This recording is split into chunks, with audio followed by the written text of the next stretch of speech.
بسم اللہ الرحمن الرحیم۔ پیارے دوستوں، مرشد باغ سلطان باہو فرماتے ہیں کہ نفس پرست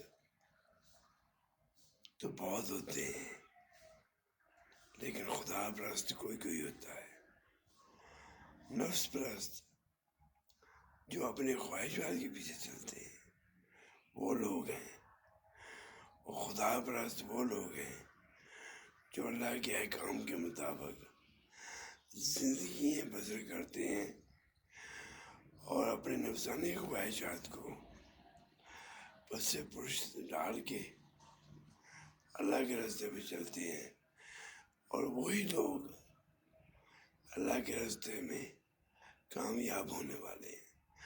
اللہ ہم سب کو توفیق عطا فرمائے۔